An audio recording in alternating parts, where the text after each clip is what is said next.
Olá, bem-vindos a mais um programa Urbanidades aqui pela TV Unisantos, pelo nosso site www.programaurbanidades.com.br e também com transmissão pela Rádio Boa Nova FM da Praia Grande 96,3 MHz. O programa de hoje, que não dura nem mais nem menos que os outros, ou seja, ele tem 30 minutos que vão passar assim, tem dois convidados aqui. Um é a minha querida Mariana Romano, que é aluna do terceiro ano de jornalismo aqui da Católica. Boa noite. E que trouxe a pauta que vai ser conduzida aqui com o meu entrevistado, que é o Luciano Marques, a quem eu agradeço a presença.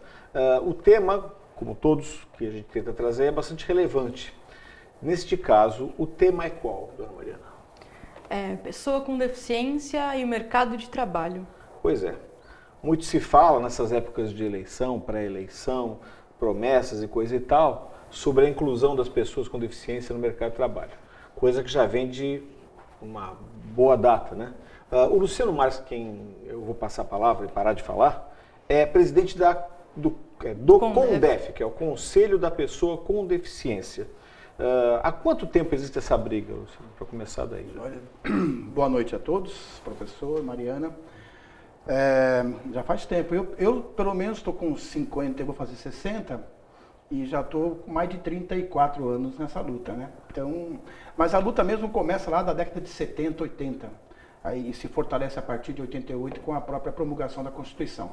Desde então, a partir daquele momento da Constituição, especificamente em 88, quando pela primeira vez fomos chamados pela Constituição de cidadão ou cidadã, né? Até então a gente era o aleijado, o ceguinho, o surdinho, e assim ia.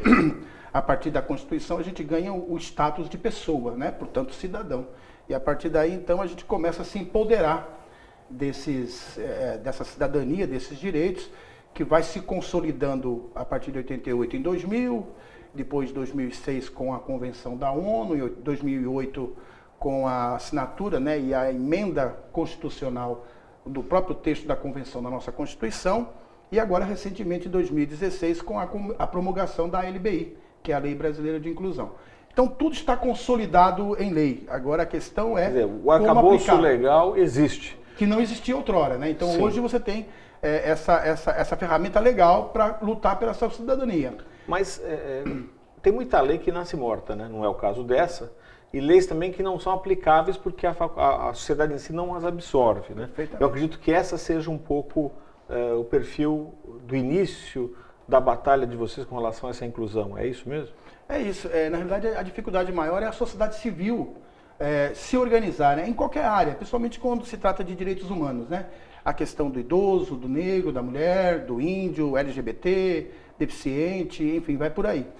A questão da pessoa com deficiência, só para você ter uma ideia, no Brasil nós temos aí pouco mais de 200 conselhos. Quantos municípios nós temos no Brasil? Estou falando de conselhos municipais, né? Vamos pegar o estado de São Paulo. Nós temos hoje 645 municípios do estado de São Paulo. Nós temos um pouquinho mais de 100 conselhos municipais em todo o estado. Então, isso demonstra claramente que a população, no caso específico da pessoa com deficiência, não se organizou ainda, né? E aquilo que você falou é verdade. Tem lei que pega, lei que não pega. E a responsabilidade é nossa, cidadão, né? Sim. A maioria dos cidadãos aponta o dedo, reclama e tal, mas não participa do processo.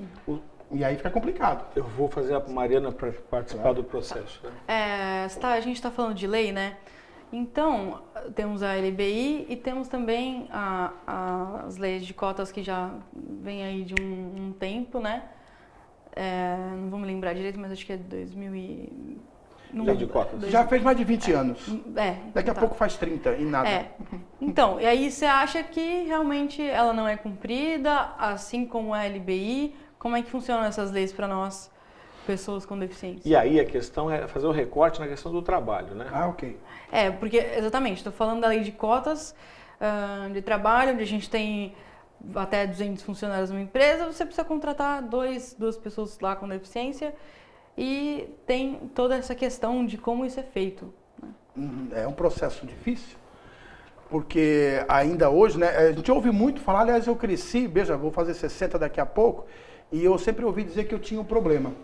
Quando se referia ao filho do meu pai, um dos 14 filhos, era sempre aquele que tem um problema. Qual deles? Bom, que tem um problema só tem um, é o Luciano. Na escola é o Luciano, na faculdade é o Luciano. Então, eu quase que incorporei isso para mim, mas com a LBI, a própria convenção, eu não tenho problema. E hoje fica muito claro, as empresas, os RHs, as empresas têm problemas, né? Então a gente tem que caminhar junto. Até então, o deficiente não tem qualificação profissional, é uma verdade, mas não é muito verdade. Por outro lado, as empresas, quando me mandam um e-mail, ligam para minha casa e pedem, Luciano, eu preciso de deficiente para trabalhar. Olha, mas tem que ser um surdo que escute um pouquinho, um cego que enxergue um pouquinho, pronto, acabou a brincadeira, né? Eu preciso de 2 surdos, 2 cegos, 2...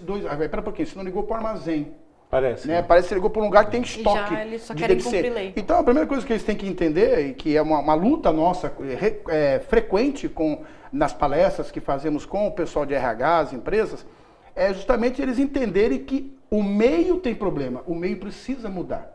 E o meio, eu estou falando das pessoas. Elas precisam mudar o comportamento, mudar a cultura de que as pessoas com deficiência têm suas potencialidades. Né? Qual é o maior entrave para a conscientização desse empregador com relação à capacidade do deficiente? O entrave cultural. Né? As pessoas estão num processo de assimilar essa potência e essa capacidade das pessoas com deficiência, que até outro dia viviam à margem, inclusive a começar pela própria educação. Né? Raramente a gente conseguia ter acesso bom à educação. E hoje ainda continua essa luta, apesar de toda a legislação que já citei anteriormente. Então, eu acho que mais do que conscientizar as empresas, hoje o Conselho de Santos, por exemplo, parte para uma linha de sensibilização. Primeiro, nós temos que quebrar essa dureza das pessoas, né, cultural. Quebrar essa casca que se criou culturalmente de que a pessoa com deficiência ela é uma pessoa carente, que precisa de alguns cuidados, alguns mimos, né? O assistencialismo. Assistencialismo. Se você pegar algumas... Fala, não, tudo bem, ele é o Luciano que tem problema, mas a gente é uma empresa progressiva, somos uma empresa progressiva, a gente vai aceitar você aqui. É isso aí. Parece que está fazendo um favor. E essa coisa do paternarismo que a Mariana falou, eu vou citar só 2 situações que é bem cotidiana nossa. Exemplo, vaga para pessoa com deficiência parar o seu carro. Tudo bem? É um direito. Certo? Por que o direito? Porque eu tenho claramente uma dificuldade de me locomover, logo a vaga me aproxima do meu objetivo. Essa é a única intenção. A pergunta é, por que eu não pago? Alguém me responde? Por que o deficiente não paga a vaga? Olha, se eu tenho o meu carro, Sim. Tu paga a tua? É R$5? Ou mais. Né? Pessoas da plateia pagam? É R$5. Tu não paga? Por que eu não pago? Ah, não, para o deficiente é de graça. Coitadinho. Né? Então, são exemplos desse tipo que demonstra condução, transporte público. Por que não paga? Eu tenho pouco tempo nesse bloco, eu quero passar uma pergunta que veio da plateia. Né? Quem quer fazer a pergunta ali? Ainda? Diga. Oi, boa noite, Luciano. Boa noite. Não é diretamente ligado, mas eu acho que inclui. Você fala da pessoa com deficiência ser mais aceita na sociedade para que ela consiga uma colocação melhor no posto de trabalho. Né? Qual é o ponto de dificuldade, por exemplo, na inclusão escolar, que poderia facilitar esse convívio, essa abertura de mente, né? Esse novo padrão não novo padrão, mas assim, das pessoas entenderem melhor o que acontece, porque entendendo melhor eu acho que as coisas funcionam melhor. Posso responder já? Vou te dar 1 minuto, tá? Tá bom, a gente então. continua. Então, na verdade, assim, eu acho que o curso técnico hoje, por exemplo, seria interessante. Mas eu insisto que as empresas precisam se atualizar. A gente pega rapidamente uma tabela dos empregos que mais oferece para a pessoa com deficiência. Está lá, auxiliar de almoxarifado, auxiliar de escritório, recepcionista, telefonista. Tem vaga para engenheiro, para jornalista? Tem, mas não é para deficiente. Né? Eu tenho aqui as vagas para o PCDs. Aí você pega, está muito clara a tabela, né? E auxiliar de qualquer coisa, sempre operacional, muito operacional. E isso demonstra claramente que o mercado não entendeu ainda. Né? Nada contra essas profissões. No entanto, se você quiser um engenheiro, eu te arrumo um engenheiro com deficiência. As empresas precisam entender que deficiência não é profissão. A pessoa tem uma deficiência. Se você me pediu, me dá o perfil da tua vaga, é isso que eu sempre falo. Me dê o perfil da tua vaga, é essa. Eu vou te mandar um profissional qualificado para isso. Se ele não enxerga, se ele não anda, se ele não escuta, ou se ele tem dificuldade de se relacionar socialmente porque tem uma deficiência intelectual, o problema não é seu. Ele tem que cumprir para aquele trabalho para o qual ele foi contratado. Isso as empresas não entenderam ainda. Pois é. Vão entender depois de acabar o programa. Mas agora a gente vai para o intervalo e a gente volta daqui a 1 minuto, tá?